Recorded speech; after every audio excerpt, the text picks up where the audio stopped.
Hi everybody, I'm Luna. Welcome back to Luna ơi! A few years ago, I made a series of videos that taught you how to think like a Vietnamese communist. They were based in these textbooks that teach Vietnamese students about the basic principles of Marxism-Leninism. Since then, I have begun translating these books into English and it's been a huge undertaking. We published part 1 on Dialectical Materialism back in 2023. And now, are you ready for some exciting news? We have just published part 2 on Historical Materialism. This video will be a sort of sneak preview to the book and a sequel to the series I made oh so long ago. So sit back and relax because now I'm going to teach you how to think even more like a Vietnamese communist. Let's talk about historical materialism. Before we begin, let me warn you there is a lot of misinformation about Marxist theory in the West. Case in point, when I Google what is historical materialism, this is what Google showed me. Definition from Oxford's language, another term for dialectical materialism. This definition has been up on Google's top result half a decade already, and it's dead wrong. I wonder how many people in the world see this and just believe this incredibly wrong answer. No wonder people in the West have so many strange, weird, and confusing ideas about Marxism. Historical materialism is not the same as dialectical materialism. They are certainly related, but they are not the same thing. To recap my last video, dialectical materialism is the foundation of Marxism-Leninism. It is a universal philosophy which can be used to interpret and analyze, well, anything and everything. Importantly, dialectical materialism fixed all the problems of earlier ideologies such as vulgar materialism and especially idealism when discussing the relationship between matter and consciousness. According to dialectical materialism, matter determines consciousness, but consciousness can impact back on matter. That relationship is dialectical, meaning changes happen in both directions of the relationship.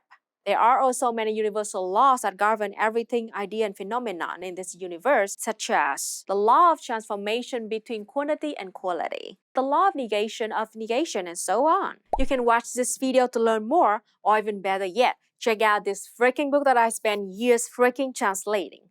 Historical materialism is what we get when we use dialectical materialism to study and analyze human society. Historical materialism has its own laws and concepts, but they are all based on dialectical materialism, and the laws of dialectical materialism are the most important. So all the laws of historical materialism are derived from dialectical materialism, and they cannot contradict the laws of dialectical materialism.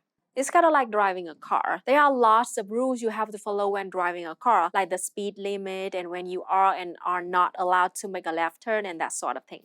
The most important underlying laws which decide what you can and cannot do when driving are those basic physical laws, and all human laws are secondary to those more basic fundamental laws. That's how it is with dialectical materialism and historical materialism. Historical materialism has to follow dialectical materialism because materialism is the most general and deepest basis of our understanding of the world. Dialectical materialism applies to everything, but historical materialism is only concerned with human society. Okay, hopefully that makes sense. Now, let's begin introduce the most basic concept of historical materialism. There are two aspects to human existence, social being and social consciousness. In my last video about dialectical materialism, I talked a lot about relationship between matter and consciousness. Matter refers to the whole material world that exists outside of our mind. And consciousness is all of our thoughts, ideas, attitudes, and beliefs. When we combine all of the material life and material conditions of a society together, we have a social being. And if we combine all of the conscious minds of society together, we have a social consciousness. In short, social consciousness is the mental life of a society, and social being is the material life. As a dialectical materialist, we must base all of our analysis about human society on a material basis. Marx, Engels, and Lenin did exactly that, and they discovered the most important part of social being in human society is the economic base. The economic base is the totality of all relationships which humans have to make stuff we need to survive. See, if we want to live, we have to engage in the material production process. That means we have to make stuff and do stuff so we can eat, have shelter, have clothing, and so on. The material production process is based on countless relationships that we have with each other, with our tools and factories, and with nature. Those relationships form the economic base of society. In Marxism, we consider economics to be all the stuff we do to solve the problem of surviving and thriving on a material level. Of course, we do a lot more than just survive. Human beings have all sorts of other activities, and we think about stuff, and we form into groups to carry out activities together. What we might not realize in doing all these other things is that it's all determined by the economic base of society. Literally, everything we do is ultimately determined by the economic base of society. It does not matter what your favorite song is. I can tell you for certain that it was determined by the economic base of society. Hey EJ, what is your favorite song? I don't know, I have a lot of favorite songs. Just pick one. Time After Time by Cyndi Lauper? Really? It's a good song. Okay, well, Time After Time by Cyndi Lauper is definitely determined by the economic base of society. In order for the song to be produced and recorded to begin with, the productive forces of society had to be developed to a high degree. The productive forces are basically all stuff and relationships that exist to make things. Before Cyndi Lauper could record Time After Time, technologies had to be developed such as recording equipment and systems to manufacture and distribute music around the world. Developing productive forces to such a high degree that music can be written, recorded, and disseminated on a mass scale took a huge amount of work, and this work had to be performed by thousands and thousands of human beings over countless generations. Without an economic base of society, you would never have heard of Cyndi Lauper. The song is an aspect of social consciousness. It is art that was created in the mind of an artist and which is enjoyed in the minds of people like EJ, but it has its basis in social being. Physical processes had to be developed and carried out with physical equipment to make it possible for the song to exist. All these things that human society builds on top of the economic base, like music and art and religion and political parties and the government, we call this the superstructure of society. The superstructure is a social aspect of society, just like the economic base is the economic aspect. There are two kinds of things that make up the superstructure: social consciousness forms, which are basically collections of ideas which are held collectively in society, and social institutions. Every form of social consciousness has a corresponding institution, and the institution exists to defend and advance the social consciousness form. For example, a form of social consciousness would be music. An example of social institution that exists to advance and develop music would be a record label. There are lots of other social institutions, of course, and lots of different social consciousness forms related to music. And when we add up all the social consciousness forms and all the institutions that exist in society, we have the superstructure. Together, the base and the superstructure, the economic and social aspect of society, are what we call a socio-economic formation. This is really just a fancy term for a human society. The base and the superstructure have a dialectical relationship with each other, and it reflects a dialectical relationship between matter and consciousness. In this relationship, the base determines the superstructure, and just like consciousness can impact back on the material world, the superstructure can impact back on the base. Now, let's focus a bit more on the economic base, since it is a determining factor of society. Right now, in most of the world, human society has a capitalist economic base. This means that the dominant relations of production in most nations on earth right now have capitalist political economies. This means that there is a capitalist economic base and there is a corresponding capitalist superstructure. The superstructure exists to defend and reflect the economic base. In a capitalist society, this means that the social consciousness forms and institutions which develop tend to defend and reflect capitalist relations of production. For example, most of the movies that get big budgets and big releases are produced by capitalist production companies. This means that most of the films that get made as forms of social consciousness are made to reflect and protect capitalism. The ideological values and moral lessons you find in most Hollywood movies are pro-capitalist, or at the very least, they don't challenge the capitalist relations of production. But in the heart of all society, there will always be the seed of new relations of production. Just like the capitalist relations of production were also once the new seed in the old feudal society. Right now, there are seeds of a future socialist society buried inside of capitalism. The seed might be strong like in Vietnam, or it might be very weak like in the USA, but it does exist. Every society has a potential of becoming socialist, and our mission as Marxist-Leninists is to protect and nurture that seed so that over time, the seed will grow into a big, strong tree. Vietnam right now is building a socialist-oriented market economy with the vision that we will become a strong socialist nation by the year 2045. This book actually talks a lot about the struggles we've had trying to build socialism, including many of our successes and many of our failures. So give it a read if you want to learn more. But for now, let's stop for a second and ask this question. Just how can we bring about this change? How can we as workers end capitalism? Well, this is exactly the question that Marx, Engels, Lenin, Ho Chi Minh, and countless other Marxists had been asking in all the work they did. And the answer is, the productive forces will bring about this change. The productive forces are the heart of the economic base of society, and they include the workers and the means of production.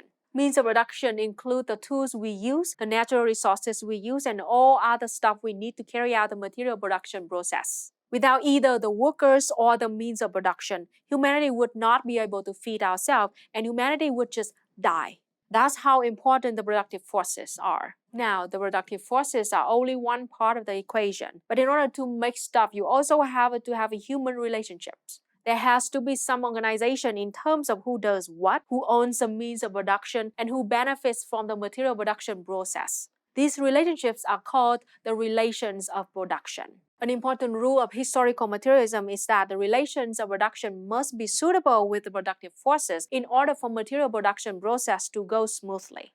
If the relations of production are not suitable with the productive forces, it causes all kinds of problems that disrupt human society terribly. For a historical example, let's consider the Industrial Revolution.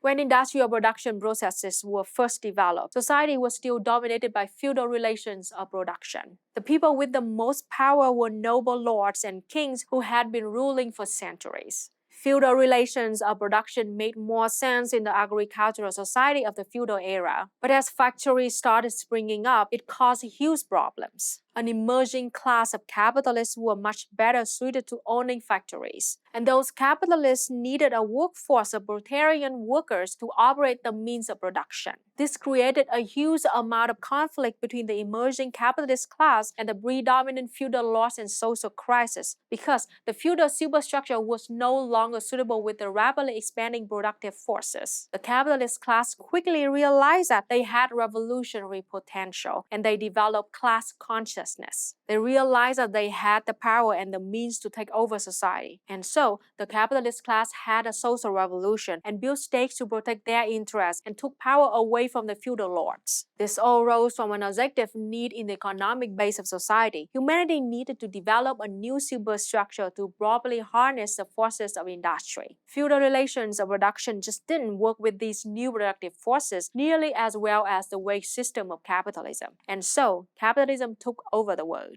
But society was not finished rapidly changing. See, almost immediately, as soon as capitalists took over society, another crisis sprang up, and it also has to do with the economic base of society. Industrialized production processes are highly social. A factory required a lot of workers to work together and operate the means of production socially. Pretty much everything that gets made under capitalism requires social labor, but the means of production are privately owned. This is the seed of socialism in our current capitalist society. The tension between socialized productive forces and private relations of production causes all sorts of chaos in society, and that's why our capitalist society is so unstable. The good news is, we as workers can and we will have a social revolution to seize the means of production, build a worker state, and take over society. It won't be easy, but it has to happen sooner or later because the current system of capitalism just has too much internal conflict and contradiction.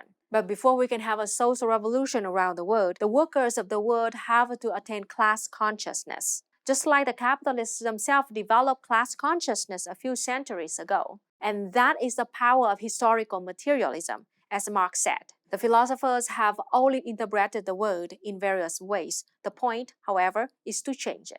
Historical materialism teaches workers our own place in the world. It teaches us how we relate to the means of production, how we relate to capitalists, and how we must relate with each other if we want to free ourselves of class oppression. For thousands of years, our society has been class society. Since the age of slavery, then through feudal times, and now in the capitalist era, there has always been an oppressed class exploited by a ruling class. Right now in this capitalist society, the vast majority of human beings are working class, and we are being exploited by the capitalist class who own everything. We are being paid next to nothing to survive, while the capitalists steal our labor and turn it into profit to enrich themselves. We, the working class, socially and collectively operate the means of production to meet the survival needs of society. Meanwhile, the capitalists privately own all those means of production. This makes capitalism a system of social theft and exploitation. And we, the working class, have a historical mission of ending this exploitative system. In order to do that, first, we need to educate each other with class consciousness. Then, we must have a social revolution. Here in Vietnam, we already did that 50 years ago, but we will not be able to achieve the stateless classes society of communism by ourselves. We need workers around the world, including you, to develop class consciousness and to have a social revolution so that we can defeat capitalists who do everything they can to try to stop workers from owning our own labor. This process is very long and arduous. It will take generations to be fulfilled. Here in Vietnam, we have had so many failures and stumbles along the way, but we keep on fighting, generation after generation. It's very possible that I might never even see it happen in my lifetime, but it doesn't mean I will ever stop fighting for it. We are fighting not just for ourselves, but also for our future generations to live in a better world without oppression and exploitation. Just like generations of Vietnamese, including my own grandpa, who fought and died in the resistance war against the imperialist USA, so do we, the young generations of Vietnamese, struggle for socialism so that one day human beings can live in a better world. The working class must learn our own strength. We must learn how powerful we can be so we can fight together for revolution. And at the same time, we must educate ourselves about how our society functions, how to bring about social revolution to make the ultimate change to negate capitalism and bring about socialism and eventually communism. All of this is explained in these books on dialectical materialism and historical materialism. I will be the first to admit it. They're pretty long and sometimes they can be a little boring. But really, the information in these books is so powerful. They teach you how to change the world, how to build a new society. Doesn't that sound exciting? You can find the ebook for free in this link, or if you want to support me, you can order a hard copy right here. This special Vanguard edition will be available for the first 1,000 copies only, so if you want to grab one right now, do it quickly. By the time you watch this video, I am already working on translating and annotating Part 3, Political Economy. In this book, the best Marxist-Leninist philosophers of Vietnam explain how the capitalist system functions and the true nature of capitalism by condensing all 3 volumes of Capital by Karl Marx, as well as works on imperialism by Lenin. We also add Vietnam's study about modern-day capitalism to help us understand better how capitalism develops over time, and from then, the working class can truly understand our historical mission of ending capitalism. I am also calling for donations so I can finish translating Part 3, since it is the most difficult part and it will take me at least 2 to 3 years of hard work to finish. Just like Part 1 and 2, the ebook for Part 3 will also be available for free. I really hope you can support by donating or by sharing this video with your friends and comrades. There's a lot more to say about historical materialism and dialectical materialism.